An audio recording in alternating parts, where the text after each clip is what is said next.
The connection between sex and trust is one of the most powerful, misunderstood, and deeply human forces we experience. It is a connection that shapes our relationships, our sense of self, and often the way we see the world. And yet, so many people walk through life never truly pausing to reflect on what sex actually represents beyond the physical act, beyond desire, beyond pleasure. This is not a conversation about morality. This is not a conversation about rules. This is a conversation about truth. Because whether we admit it or not, sex is never just sex. It is energy. It is vulnerability. It is exposure. And at its deepest level, it is trust. When two people come together physically, something invisible but profound happens.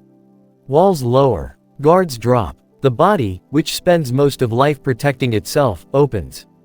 And in that opening, there is a silent question being asked. Can I trust you with me? Not just my body, but my emotions. Not just my desire, but my fears. Not just my pleasure, but my wounds. Trust is not always spoken, but it is always present. Even in casual encounters. Even in moments that feel impulsive. Even when we tell ourselves it means nothing. Because the body does not lie. You can convince your mind of many things, but your nervous system knows when you are safe, and it knows when you are not. And sex places us in one of the most vulnerable states a human being can experience.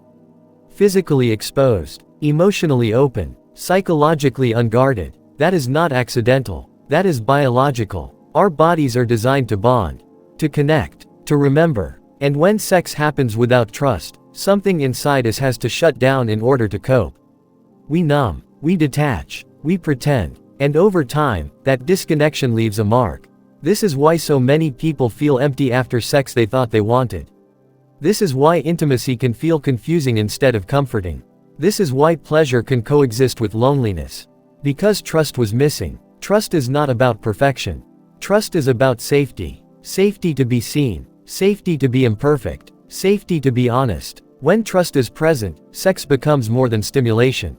It becomes communication. A language spoken without words.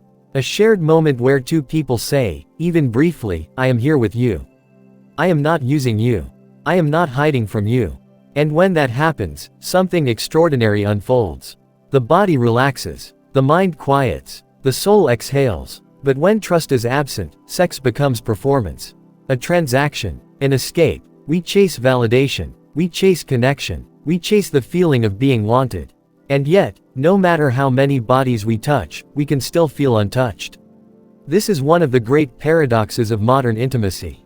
We have more access than ever before, yet deeper connection feels harder to find.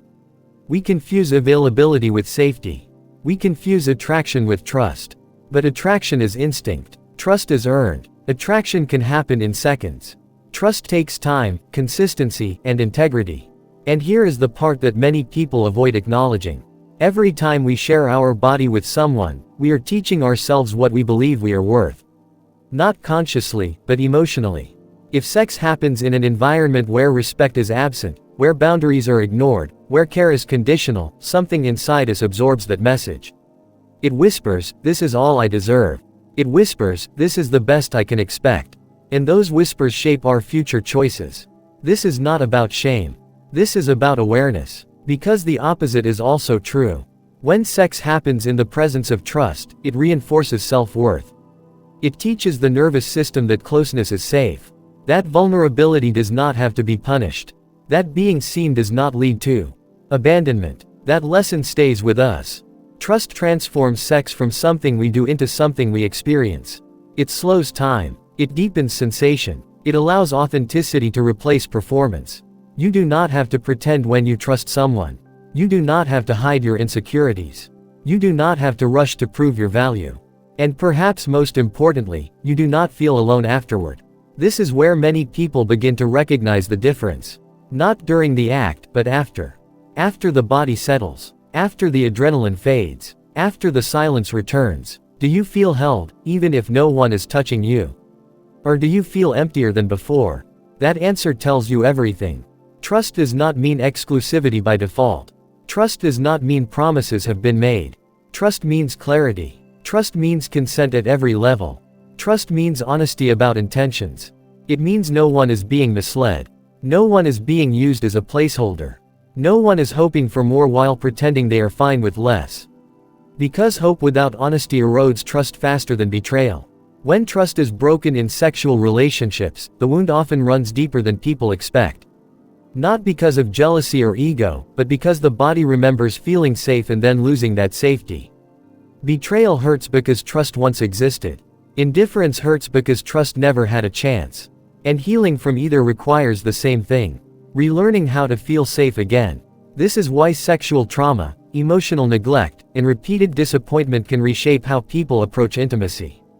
Some close off completely. Some detach emotionally. Some seek control. Some confuse intensity with connection. All of these are survival strategies. The body adapts to protect itself. But protection is not the same as fulfillment. And one day, often quietly, a realization arrives. I want more than this. More depth. More honesty. More presence. That desire is not weakness.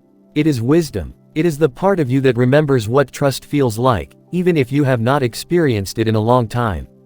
Rebuilding that connection begins with yourself. Trusting your own boundaries. Trusting your intuition. Trusting your right to say no without explanation. Because if you cannot trust yourself to protect your emotional and physical well-being, it becomes harder to trust anyone else. Self-trust sets the standard for all other trust. When you honor your limits, you attract people who respect them. When you listen to your discomfort, you avoid situations that require you to numb yourself. And gradually, your body learns again. Connection does not have to hurt. Sex does not have to feel empty. Vulnerability does not have to lead to loss. Trust grows in environments where words align with actions. Where care is consistent. Where curiosity replaces judgment. And when sex grows out of that soil, it becomes something rare and grounding. Not perfect. Not flawless. But real. Real laughter. Real silence. Real closeness. This is the kind of intimacy that strengthens rather than depletes. And even if it does not last forever, it leaves you more whole than before. Because trust, when honored, expands us. It teaches us that we are worthy of care. That our vulnerability is not a liability. That our bodies are not tools, but homes. And that is a lesson worth protecting. In a world that often rushes intimacy, choosing trust is a radical act. It is a declaration that connection matters. That depth matters. That you matter. And when sex becomes an expression of trust rather than a substitute for it, everything changes. You stop chasing. You start choosing. You stop performing. You start being. And in that space, intimacy becomes not something you give away, but something you share.